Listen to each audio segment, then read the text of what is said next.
Hello,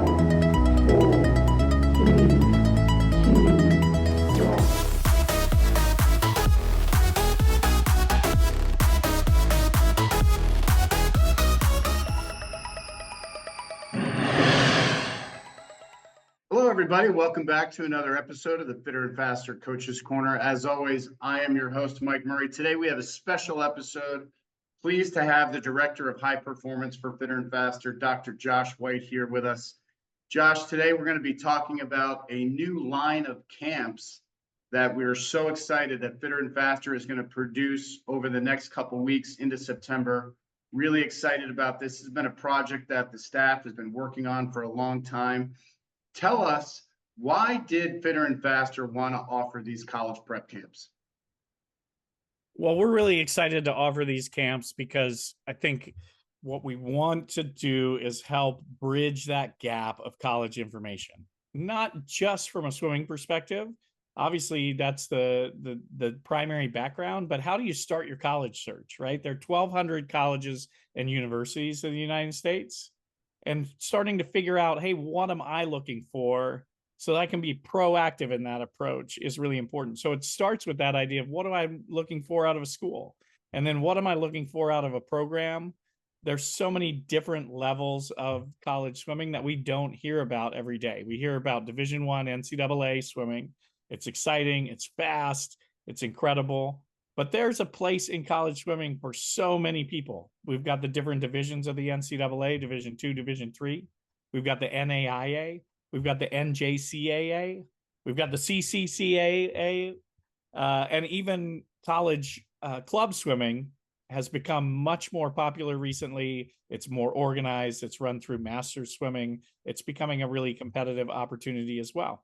So we want to provide an opportunity to get a broad-based knowledge of all of the options that are out there so that people can, again, be proactive, take control of that process and not feel like they're just waiting for a phone to ring to find the place where they're going to go to school. I'm a huge believer in college swimming. It changed my life for the positive. I know you are too.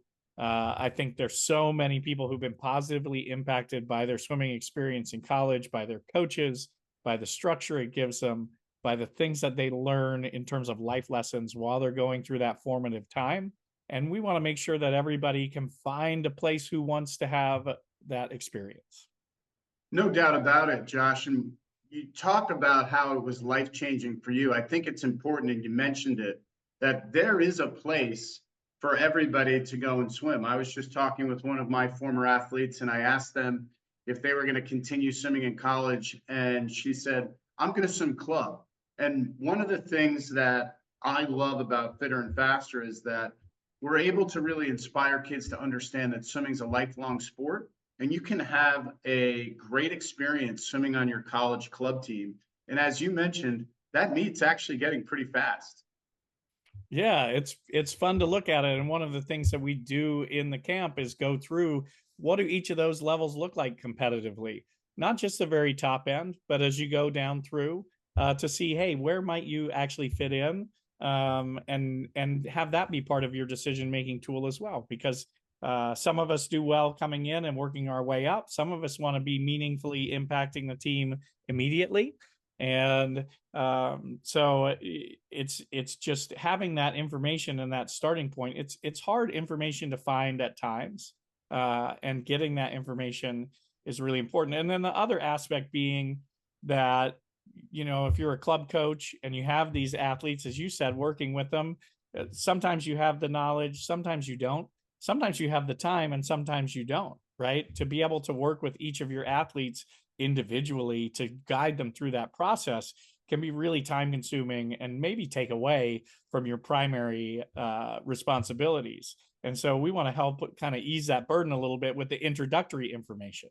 And then as you're getting to the point where you're like, hey, I'm down to these 4 or 5 schools, I'm trying to make a decision, that's a great opportunity to rely on your club coach to give you some additional information. And we encourage the athletes that come to the camp as well to talk to their parents, talk to their club coach about what might be the right situation for them, and make an honest evaluation of like, what situation is going to make me the most successful. It's not always the one that might look the best on paper or be the most prestigious.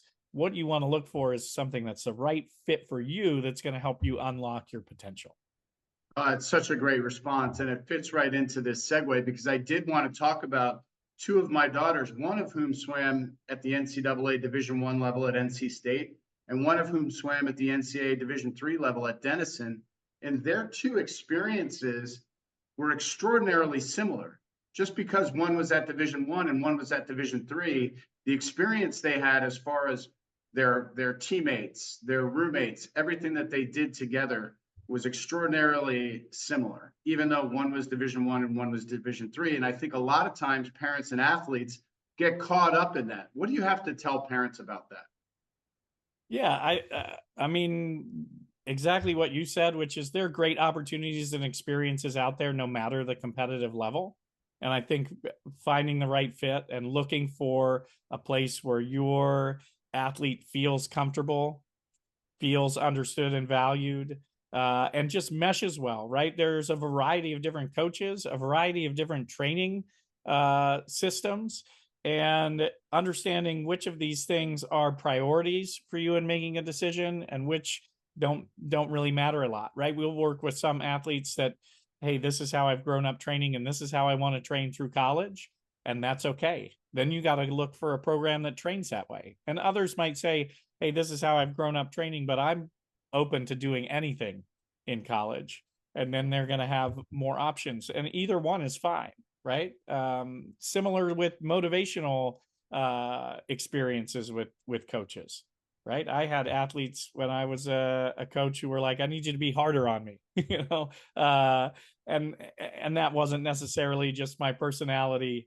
But there are other coaches that are more direct, in your face, and some people enjoy that and some people don't. So it's a matter of like, hey, let's have some honest conversations and find the right fit for what you're looking for and the coaching style you're hoping for. But the overall experience as a whole, it doesn't depend on competitive level, right? If you're in there, you're working hard. I think the value of it comes from working hard with a group of people, in moving together with a group of people with a common goal is such a powerful experience. Then that's what really makes a difference. I love it. And when we offer these camps, Josh, how do you start helping guide these athletes through the process? A lot of times people don't even know where to start. So we start by helping people understand where they can find information on schools as a whole. What are some of the things that distinguish between different colleges and universities? Size of the university, location might be a factor, the academic rigor, finances are always a factor for just about everybody. So we're going to start by looking at those. And then how do you identify which of the schools that fits into that profile you're looking for has teams? That information is available as well. We share all of this information as well, links to be able to go back after and work through it on your own. Where do they have teams? How can you find out the specific competitive level of those teams, of those conferences, so that you can start to narrow down that information? So that's kind of where we start. And then we're going to take things to understanding how athletics might influence admissions. And you would be surprised at the schools at which athletics does influence admissions, right? It can be a great tool to help you. Schools want a well-rounded experience, and part of that is athletics. And so they want athletes to come. There's also an impression that, from the top levels, that we're looking at athletes being a cost to the university. But for many universities, athletics will actually drive enrollment. For schools that aren't fully enrolled, athletics can be a tool for them to bring additional students onto campus, which really benefits them. So that admissions aspect is important. And then we also will look at financial aid and say, hey, what are the sources of financial aid? Yes, we know about athletic scholarship. And of course, that's changing sort of continuously and rapidly at the highest level of the NCAA. So what are those new implications? But what are the other sources of financial aid for people as a whole? Need-based financial aid, academic aid, outside scholarships. Where do you go to find this information? and how can you maximize that to make schools affordable? And in addition, understanding that the sticker price of schools is not necessarily the price you will pay. So not counting out a school that you feel like you're qualified for and really want to go for just because the sticker price looks really high, but being willing to investigate, hey, what would it actually cost me to go there? Those are all great points. And I think one thing, Josh, that a lot of the parents that I work with on our teams, they'll say to me, okay, but at what age or what grade level should we start this process? Right, right. I think, as soon as you're starting to hit the high school level, you want to start to have an awareness, right? I think that's the biggest thing is being able to introduce things. It's sort of like coaching as a whole. If you can introduce something a year or two before you really need it, then by the time you need it, you're going to have that background knowledge that you can actually use it.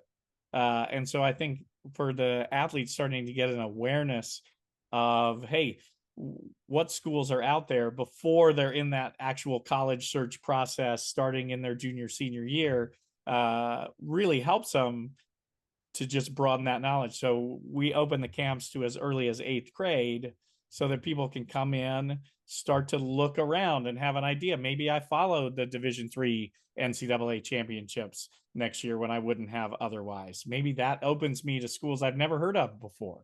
Because again, with 1,200 schools, you're probably not going to heard of many other than the biggest schools, really. So getting to know some of those smaller schools, it can be incredible experiences earlier, so that you have that knowledge and focus when you really get into the meat of finding the program that you're looking for.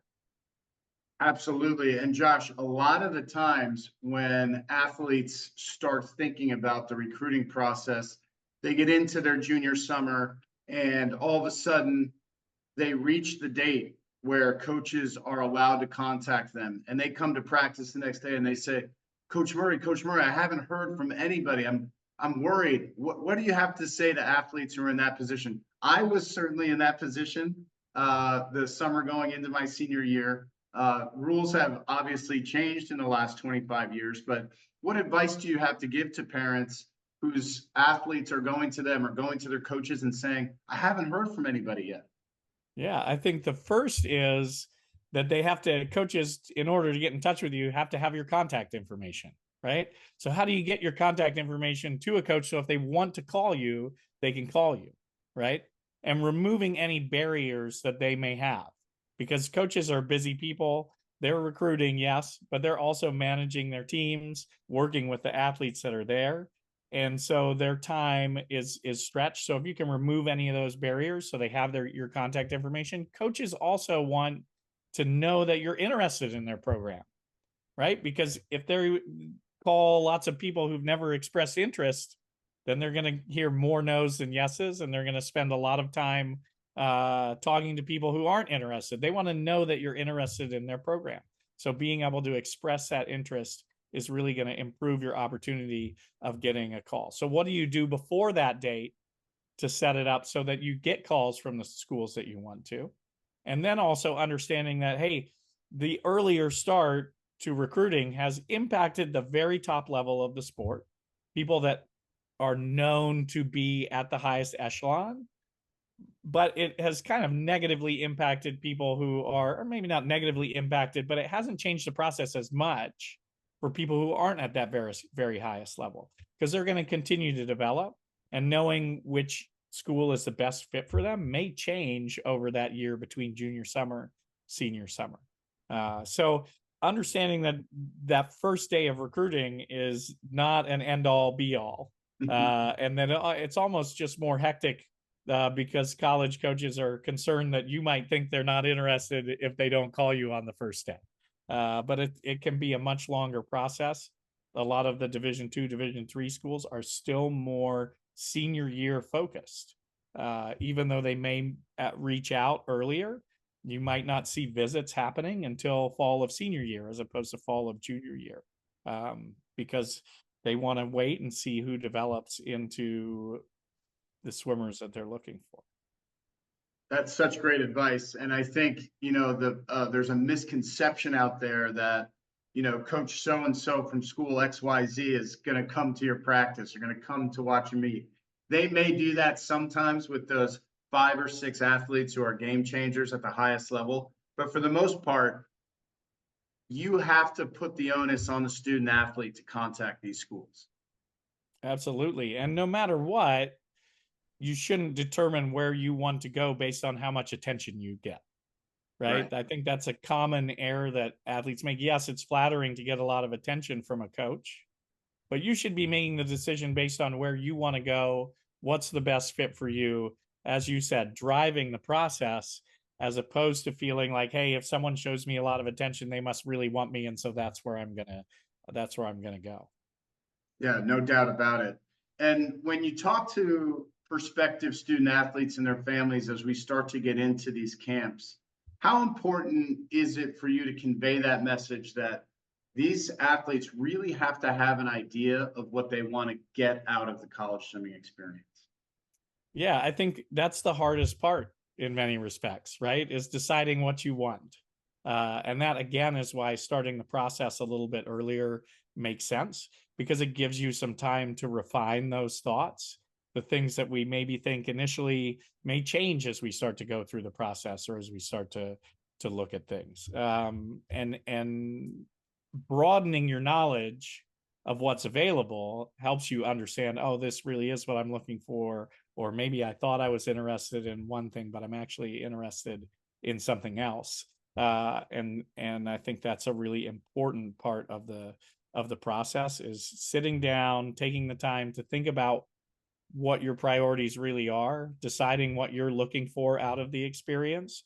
Because for some people, it may be 20 hours a week of training and to be the best possible athlete they can be no matter what.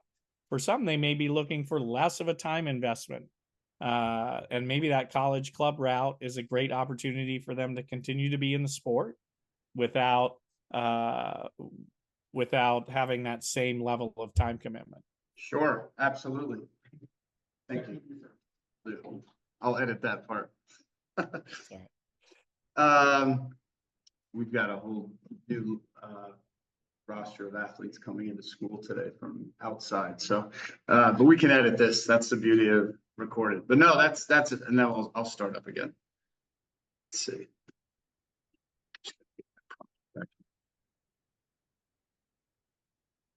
My office has windows so everybody can see me. So when they walk by, like, oh, I'll jump in. Yes, I've been there. My last office had big sliding glass doors. Yes. It was like, oh, there you are. Yeah. Exactly. You're right. So Josh, how important is it for student athletes and their families to understand that while you want to cultivate that relationship with a coach, you really want to make sure that you fall in love with the school?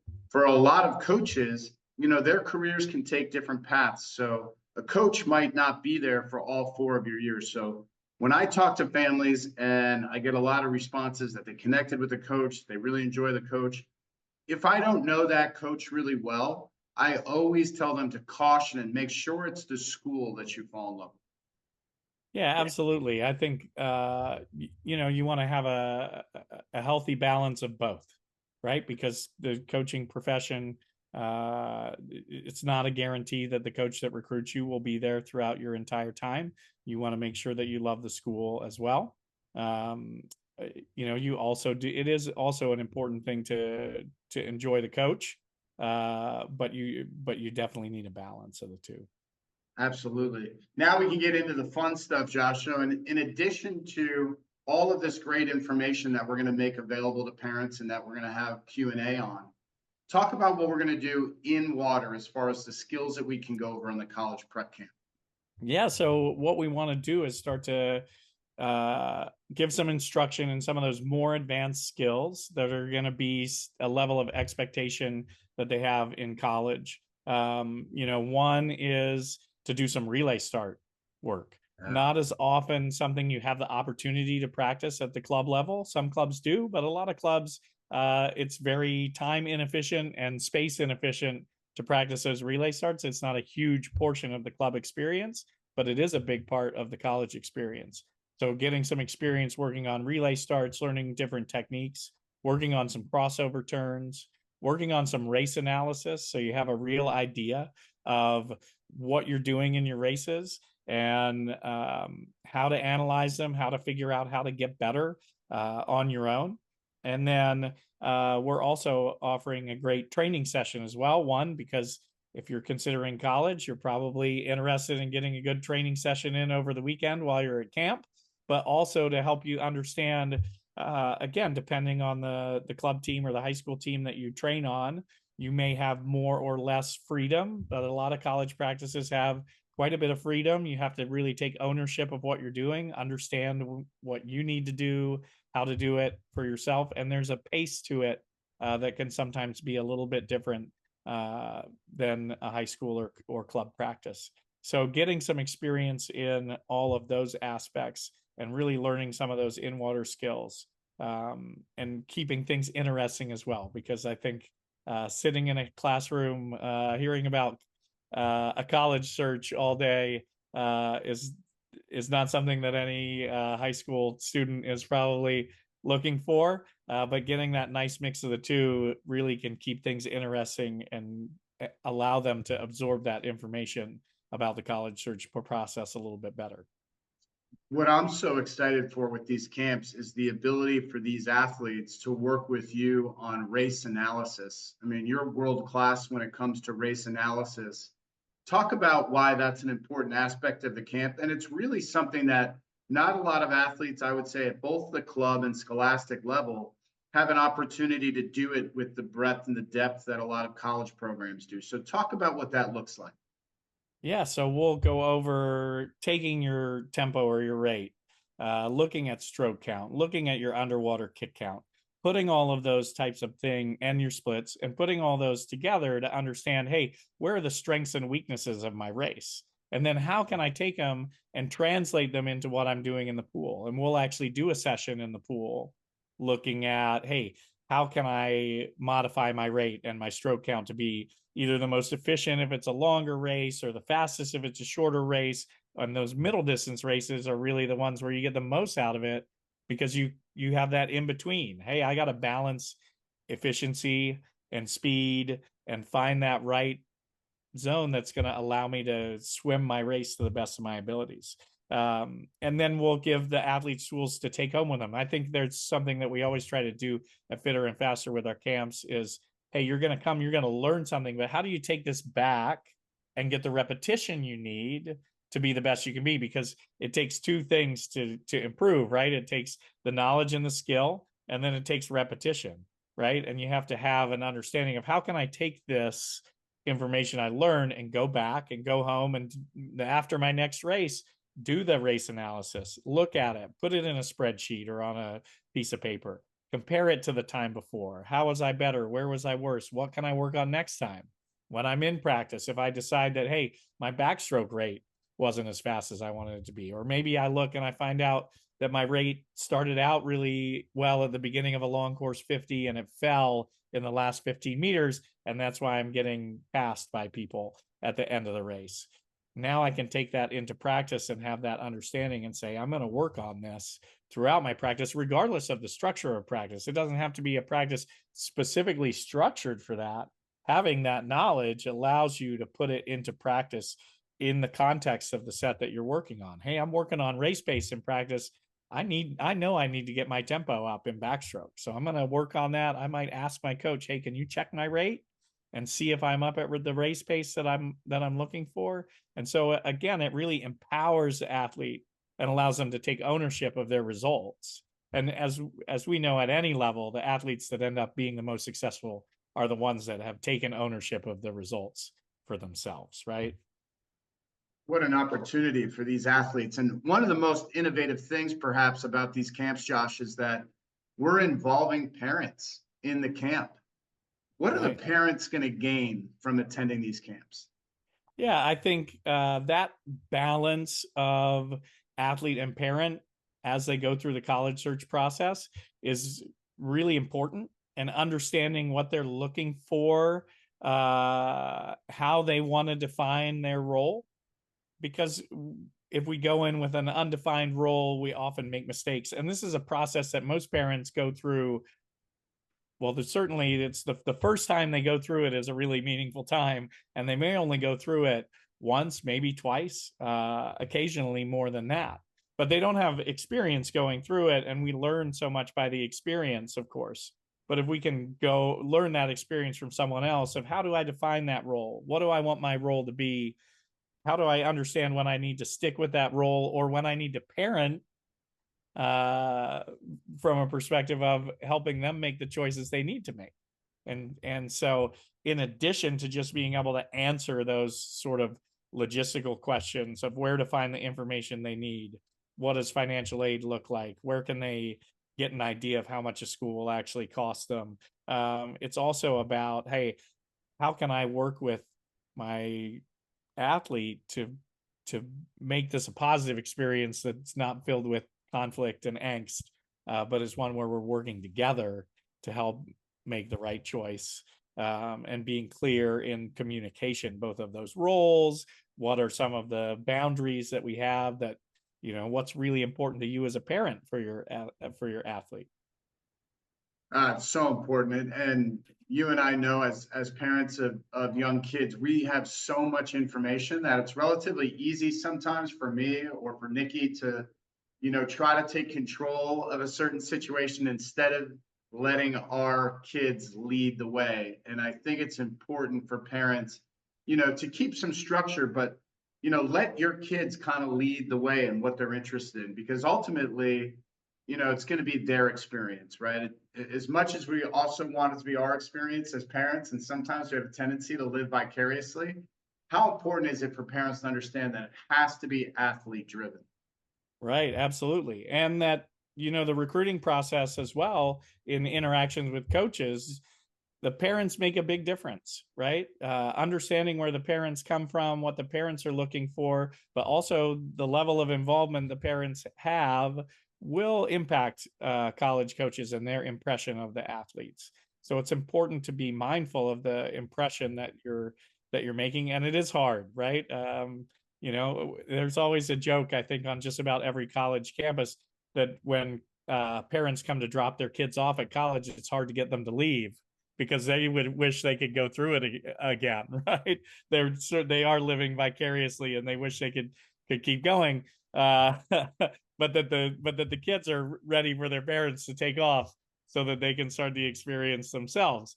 And I think that's sort of analogous to the whole college search process in many respects, which is, we all, many of us had a college experience ourselves, and we're like, oh, if I could do it again, I'd do it this way. But that's not the experience of the athlete. They need to have that opportunity themselves. Absolutely. And ultimately, what are we hoping as a company, as Fitter and Faster, what are we hoping that athletes and parents are leaving these camps equipped with? What we want them to leave is with a confidence that they understand the process, that they know how to look at these options, and that they have confidence that they can make these decisions themselves, right? Again, that they are in the driver's seat, that they can figure when they understand how to figure out what they're looking for, and then how to go find it in a school. And that, they're not, I think sometimes there's always this feeling of, what do I not know? And how am I making a bad decision right now?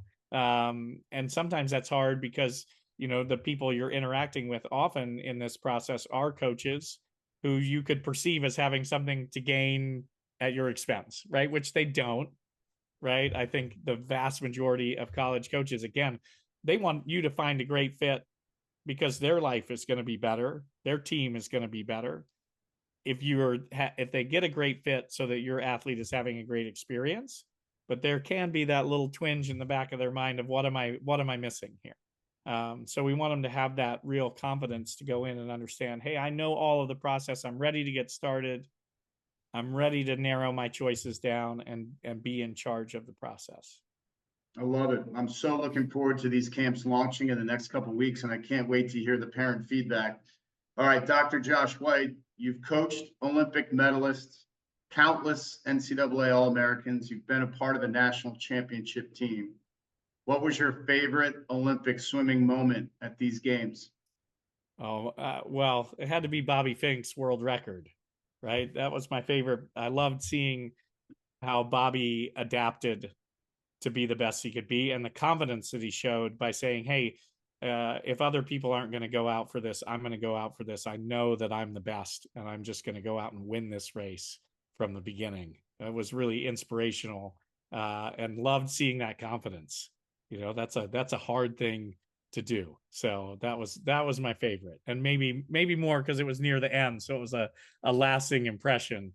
But certainly that was an incredible swim, and then followed up right by the women's 400 medley relay after that, which was just incredible to see all four of those athletes at the top of their game, the very best in the world, combining to put together just a stellar performance. What an incredible last session it was. Yeah, the women just had a phenomenal meet, and the men were solid. I think we can be really proud of American distance swimming right now. It's great to see a little resurgence back to the old days where we were dominant in those events with guys like Brian Goodell and Tim Shaw back in the 70s. And, now Bobby Fink's put his name in that lexicon. It's been fun to watch. And then, Josh, finally, your favorite non-aquatic Olympic sport. What do you like to flip on there? I love the track and field. Yeah, You know, man. I love What a the track job and they field. did. They What were a incredible. job they did. You want to talk about distance athletes that stepped up. The American distance athletes on the track were incredible, but I really enjoy watching the track and field. I feel like there's a lot to be learned by looking at other sports that are somewhat similar, like track and field is, and things that you can really relate to, and things that maybe you're like, oh, that's outside of my experience. Maybe I can learn from that. So I think that's probably my favorite. Well, Dr. Josh White, thanks so much for joining the podcast today. Looking forward to our camps launching in the next few weeks into September, and can't wait to see the feedback we get back. Thanks. Thank you, Mike. Appreciate it.